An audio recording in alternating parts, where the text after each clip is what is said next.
Hello everyone, I'm Louise. And I'm Rope. And together we are In The Loop, and we are joined today by Holly from Grazeme Glorious Grazing. Hello. Hello.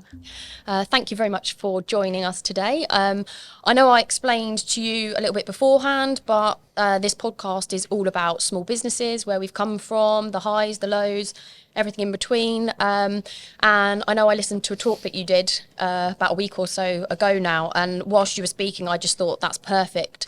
So we were obviously talking about starting a small business. So when did you start Grazeme?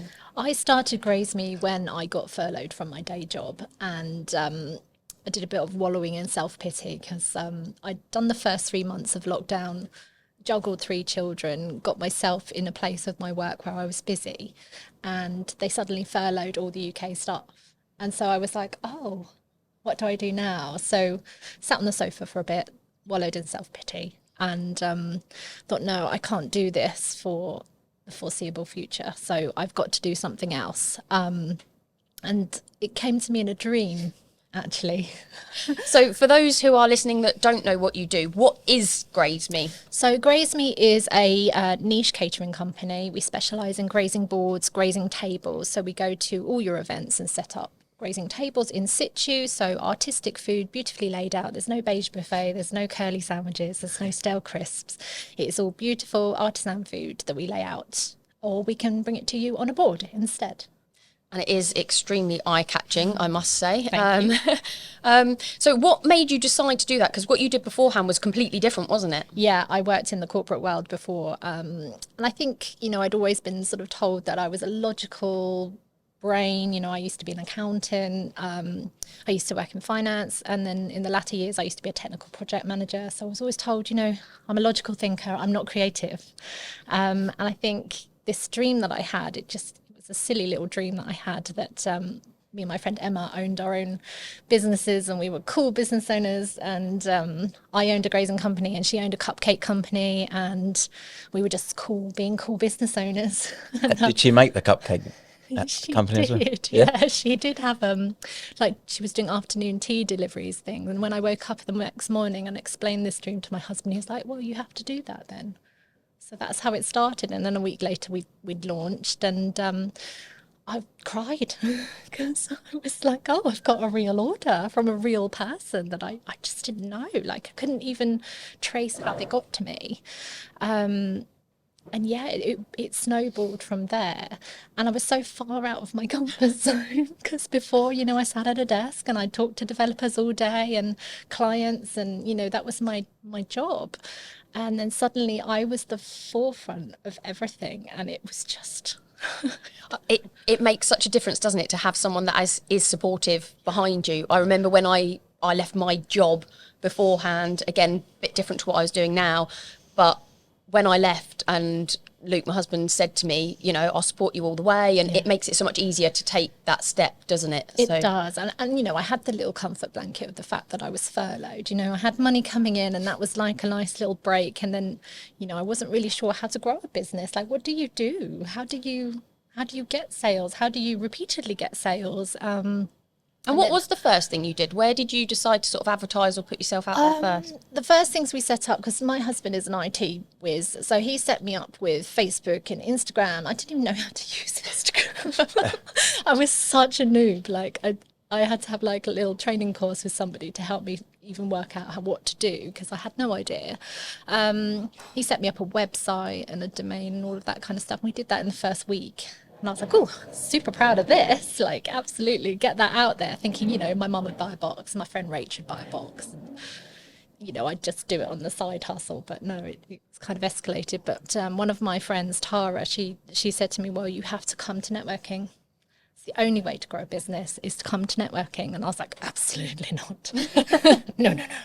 And this was going back to the time where it wasn't really acceptable to be on Zoom. Like, I was going to say it must have all been online back then if it was COVID times. And, the very thought of having my face on a camera was like, no, Tara, I'm with not your pyjama doing that. bottoms on the lower half. It's a bit like that. you know, and she was insistent that I come along to this thing, and I was like, oh God. So I logged in and I was like, oh God, I was like shaking behind the scenes, and you know, I couldn't have had a nicer first experience for networking. It really was lovely, and you know, I've still got friends that I've made there to this day. You know, I still go to that networking group, and it has been instrumental in kind of promoting my business and moving my business forward. But yeah, I do thank Tara for that in the end. You just need the push, don't you, sometimes? Absolutely. So have you found you've got some more regular customers now? Yes, I have quite a few regulars that order from me on a weekly basis in companies and people. And, you know, every time somebody has an event, your birthdays or anniversaries, they get something from me, or I go to their house and set up a table for them. Nice. So that's really nice. Yeah. Yeah. Brilliant. So since you started, obviously, you started during COVID, which I know we've spoken about before, myself and Roop, that COVID was one of these where it was great for some people, for others it wasn't so great. Yes. This has obviously made a change for you that potentially wouldn't have come about if COVID didn't happen. Yeah. So I suppose a positive that you can pull out of it. But what's been your biggest struggle with starting out your own business? Has there been a time that you've thought, wow, like either what am I doing, or this is really hard that I've got to overcome, or is there anything that stands out for you? I think when you work in the corporate world, you've always got that layer of a boss above you. So if there is something that goes wrong, you can reach out to that person and say, oh my gosh, I don't know how I'm going to deal with this. And they'll walk you through it and guide you through it. I think that was a really hard step to actually sort of pull up your big girl pants and go, it's on me. Like, these things are mine to deal with.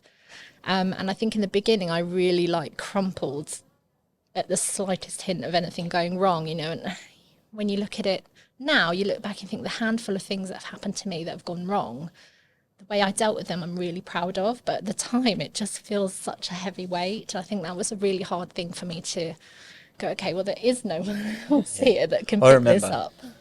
I remember I had my job. I was part-time. We had loads of work coming in. And I was like, yeah, I'm definitely ready now to go on my own. Yeah. And then following week, the phone didn't even go. And I was like, oh no, what have we done? Second week, I had 2 calls.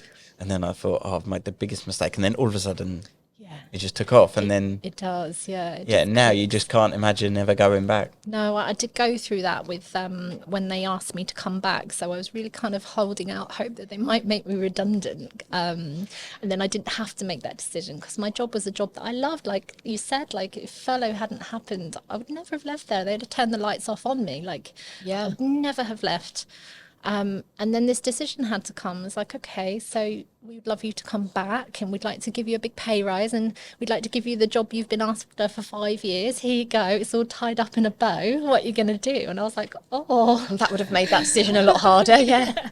And I've been at Grazeme for nearly a year by that point. You know, I made the decision kind of early on that I didn't know if I'd have a job to go back to. You so still just described that I've been at Grazeme like it's not yours. I've been doing Grazeme for nearly a year, and I think, you know, I was just thinking I would never go back there. So therefore I just had to pile everything I had into doing what I loved in the vain hope that it would pay off.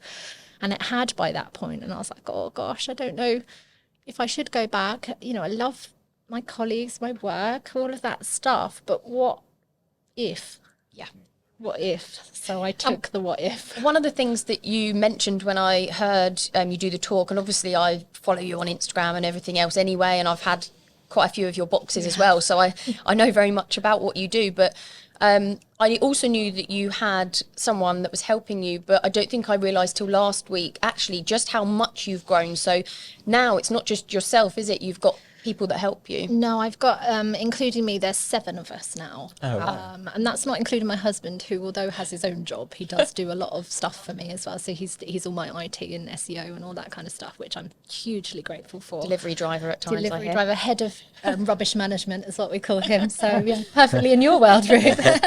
He could get a job with you. So yeah, 7 of us that go and lay grazing tables now. So. Yeah, because I think last time I saw you, you were discussing about getting someone else. I think you were discussing about leaving the kitchen table. So this must have been years ago then. Yes. And so, yeah, so you've really moved on. Yeah, That's so perfect. we can take 4 table bookings at exactly the same time now, because we've got 4 people qualified enough to go and lay them without me being present. Wow. So that's like a huge leap forward for me. And I guess that's probably your biggest earner as well, isn't it? The tables as opposed to the boxes Exactly. that you do. So that's good you can fit so many in. Yes, I know, it's perfect. And they're the thing, you know, that we want to be doing. They're where our joy lies. You know, we love doing the boards as well, but the tables just bring us so much happiness. So we love doing that. And I don't know whether you can actually say the names or anything, but you've done some boards for some quite famous people as well, haven't you? Yes, I think I can say. So we've done ITV, we've done Olivia Meets Her Match, ITV show for Olivia Attwood. She had her 30th birthday last year or the year before, so we did the Graze for that, so that featured on the TV programme. We've done some other influencers like Jacqueline Josser, we've done some Premiership footballers. Brilliant. Interesting. How did they find you then? Instagram or something? Or? The Premiership footballers, yes, they were through Instagram, and another one came through, I work quite closely with another company called the Gin Inn, who are a mobile bar. And they're based in Farnham, and they're amazing. And they referred me on to this particular client and said, "You've got to use Holly. She's brilliant." And they use me all the time now, so it's great. Brilliant. It just goes to show, doesn't it? I know we were speaking earlier just about Instagram and stuff, but it's so important to make sure that you've got all these platforms set up. Yeah, especially with what you've got, quite a like a visual product. Hugely, yeah. It's very hard to stand up in a networking meeting and explain what a grazing table is to somebody who's never seen it. I always guide people to my Instagram. Go look. You kind of need a frame to hold up. I've got a little each picture time. book that I can bring along now. But also, that's quite good, like with a collaboration with the gin company. Like, well, I know you get a lot of work as well, Louise. Like, you just like work with other companies, and you just keep passing each other this work on. We've had some great jobs from others. Yeah, in the beginning, I really thought, you know, I'd go into a room full of networking business owners, and they'd be like, "Well, we don't really care what you do. This is our business and we want to sell to you." And it's so the opposite of that. It is unbelievable. Coming from an outside position where I've never been in that position in a networking room, everyone's so supportive. Yeah, it's all about the relationships and the connections you build, isn't it? The collaborations have come, you know, from so many different angles that you wouldn't even have thought about yourself. So it's incredible. Yeah. What would you say your biggest high has been then? I know we spoke about struggles, but... Yeah, I think, you know, being able to step back a little bit myself. I think in the first year I was doing everything myself, so I could only literally be in 3 places a day, like I couldn't be anywhere else. And now having the team, I can give them the work and they genuinely love it. It's not a chore for them to go and do these things on their weekends. You know, they absolutely love it.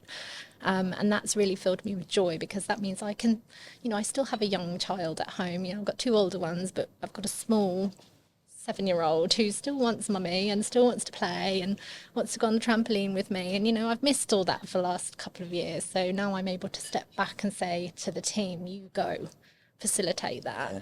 Was that hard, delegating? It was more the guilt. I felt guilty, and then I had to sort of reason with myself that that's what I'm paying them for. So I can and I'm allowed to step back. And I very much found that really hard in the beginning, because I felt like if I was sitting on my laptop doing stuff and you know, Lucy's in the kitchen prepping, I felt I had to be in there too to help her. I think we've all felt that, yeah. I was a really bad, I probably still am a bad delegator. I just think I can do this. Yeah, and I felt guilty for keeping her. So I thought, well, if I'm in the kitchen too, it gets done twice as quick, so she can go home quicker. Then I spend my Friday evening going, okay, now I've got to get to all the quotes and stuff and the invoicing and all that stuff that you have to do. Yeah, I think that was the thing for me. I used to work weekends. Yeah. And I just made this thing saying, right, that's it, I'm not working any more weekends. If you want us for a weekend, you pay the price.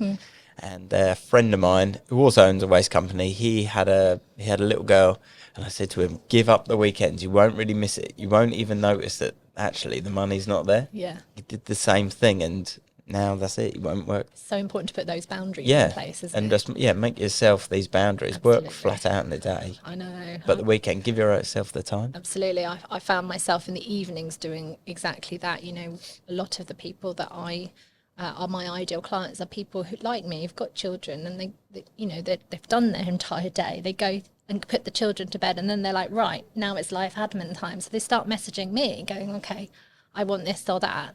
And so I felt guilty if I didn't reply immediately. I'll be there going, okay. So I've got 2 questions on the admin side of things. So one, do you have someone that helps you with your admin, and how long did it take you to decide on taking that help? And number 2, do you have a separate number for work as you do for your personal mobile? Yes, I do. So answering to question number 2 first, yes, I really struggle with the phones myself. I do have like an actual phobia of phones, which I've been working on through hypnotherapy and other things. And it was stressing me out that there would be people calling me at all times of the day and night. So now I have an app on my phone that is a dedicated number for Grazeme. I can turn it off when I'm on a holiday, so it doesn't even show me any notifications. Oh, really? Brilliant. And, you know, they can text me, they can leave messages, and I can pick them up when I'm ready.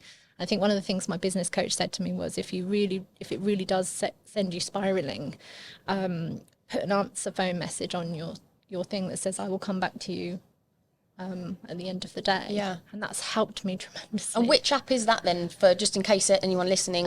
So the app I use is called On Off. It's quite reasonable price per month. It just is an app on your normal phone, and it's got all the controls that a normal phone would have. You know, you can record your own voice notes, voice messages and stuff, so people can leave you an answer phone message, and then you just turn it off when you go on holiday. It's great. Sounds perfect. Yeah, you're good at it, Louise, having 2 phones and... Yeah, but I switching have 2 separate phones, so everyone takes the mick out of me because hard I going. like pulling Which phones out one? my pockets. And yeah, but I do similar to you. So I've got WhatsApp for business on Yes. the work phone, and I've got an automated message on there which will reply to people outside of the business hours that I've set. Yeah. And then if I go away, I'll just change that message to say that I'm away and direct them to the office. It's taken me 3 years to get to that point to be okay to Oh yeah, do that. it took me a while Yeah. as well. Yeah. And then going back to your first question, yes, I decided to take on a virtual assistant.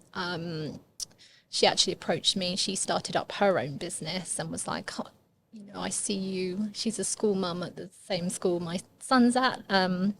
I see how busy you are. I see how stretched you are. You know, I'm thinking of doing this, and would you be interested? And I was like, actually, yes, I would. So she started with me, I think it was October 21.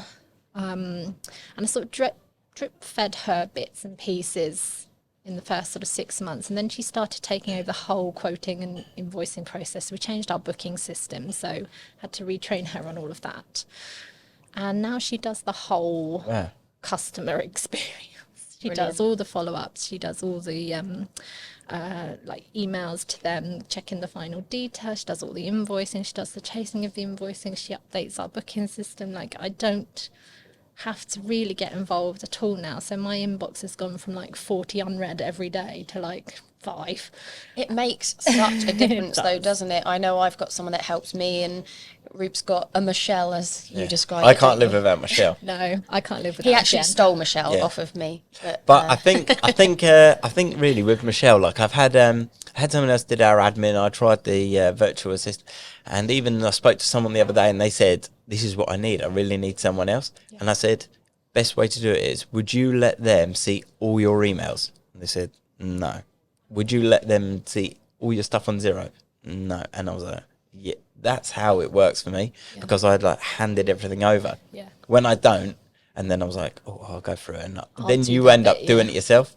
But yeah, I can't live without Michelle, so she does everything. I can't live without Jen. She's a superstar. She just runs the whole show now, and I'm just like, I just go, yeah, Jen's the boss. I'll just check in with her. Hold on. we'll have to get Jen on the podcast so she can give out some good tips as well. So What I love about Jen is she loves my business as much as I do, and that is just so important Yeah. to me. So yeah, she's been a gem.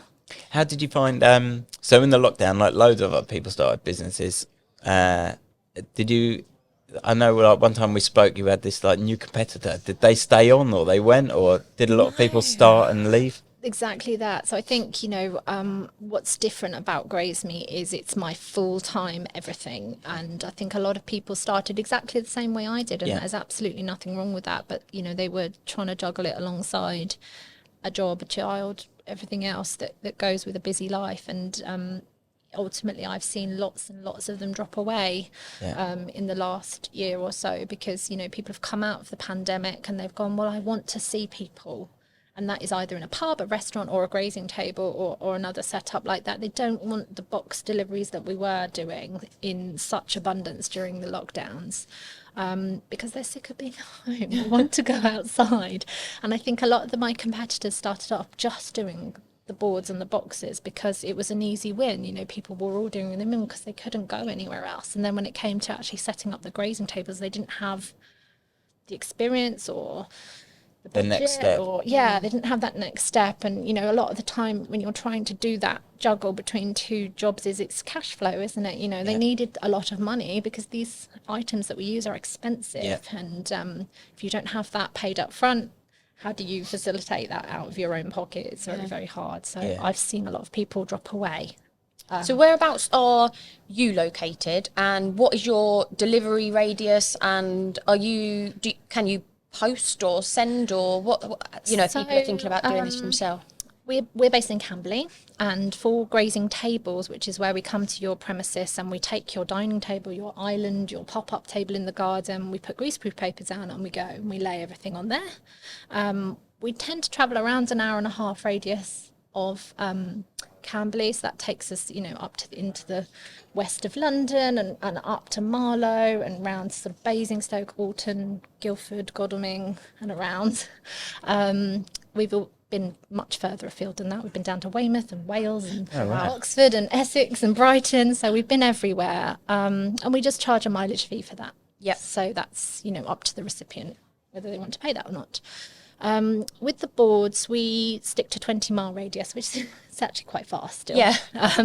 And we just charge a prorated delivery fee based on that. So again, it's up to them if they want. And is that a slightly smaller version of like a full table? Or? Exactly, yeah. We do 3 different box board sizes. So you can do a 2 to 4, a 4 to 6, or an 8 to 10. So the 8 to 10s are sort of designed to mix and match, so you can do sort of the original cheeses and charcuterie meats, and you can team it with a crudités, a fruit board, s'mores, sweet Sounds one. so posh. That'd be good for us because you'd have the savoury and I'd have the sweet. Yeah, there you go. So we design the sort of mix and match. So if you're hosting a party and you know we can't come to you to lay a table, you can order, you know, a selection of these boards and just place them out yourself, and they look pretty as they are. So. Okay, great. And so for anyone that's listening that wants to set up a new business, what would your biggest piece of advice be to either something that they should do that you wish you wouldn't have done, or something that you did do that you're so glad you did? What was your biggest piece of advice? I think my biggest early win is taking on the skills of other professionals. I think as a business owner, there's so many hats, isn't there, that you've got to wear. But I sought very early on the advice of a business coach. I sought the advice of an accountant. I employed a graphic designer. You know, these are things that, you know, I or Simon probably could have done, bearing in mind I used to be an accountant, but I didn't have time and I didn't want to focus my energy there. And I think that was instrumental in, you know, and at the beginning I said I didn't know how to use Instagram. So I went on a course to learn how to do Instagram. And again, that's been pivotal in creating the right platform for my target audience. So that'd be one thing that I would say, you know, don't try to do everything yourself. Get somebody in who's got the skill set to do that and make a really good job of it. I think we've all seen companies out there with logos that we think, that doesn't work. Yeah, definitely. I think that's a really good piece of advice, because I know that we at Perfect Balance speak to a lot of people, and sometimes the bookkeeping is one thing that people try and do themselves, and actually they don't realise that if they do something wrong, it's going to cost them a lot more at the year end to have the accountant put things right. And sometimes actually your time is better spent working on the business and where you're going to get sales from and all of that side of things, rather than the admin, the bookkeeping, the graphic design, coming up with some. I think it's very easy to stay being busy, isn't it? Whereas actually if you can say, well, those sort of things have gone from my plate and I can focus on how do I drive the business forward? What is my plan for 5 years? I think that was very important to me. I think you can get just caught up in what's coming up next week. You know, what's next week? What do I need to buy for that? Where have I got enough boxes and boards? But actually, what does Grazeme look like in 5 years is just as an important question. So what would you say your biggest strength is? Sales or like the operation side of it? Yeah, I think my operations side is good. So I'm quite organised. I really do pride myself on customer service. And, you know, my business coach would say, well, that's not a good enough, you know, value to have, because everybody should be good at customer service. But you see so many people out there who just don't hit the mark in some way or another. And like I said earlier, you know, when we have made mistakes, you know, things happen. We're human.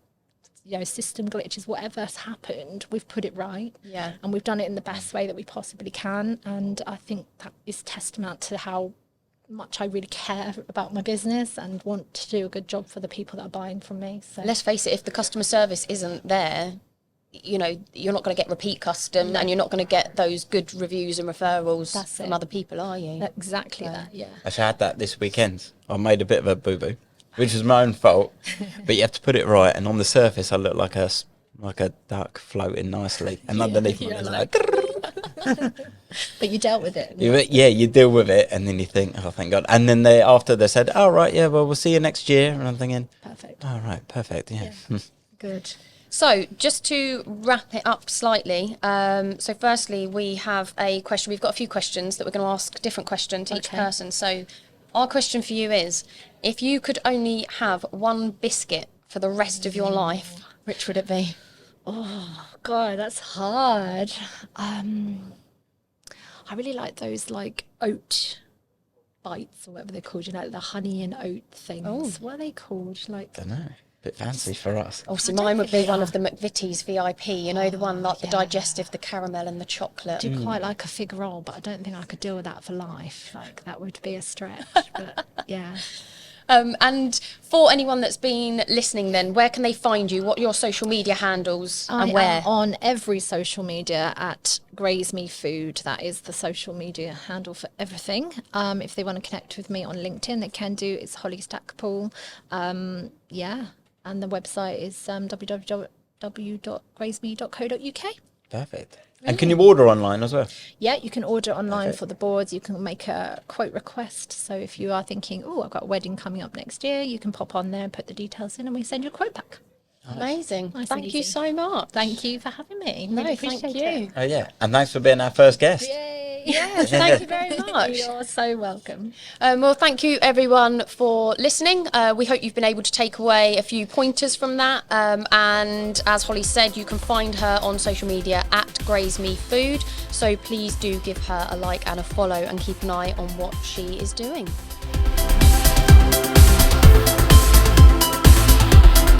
Hi everyone, I'm Tammy. And I'm Alex. And we are from SMJ Media Group.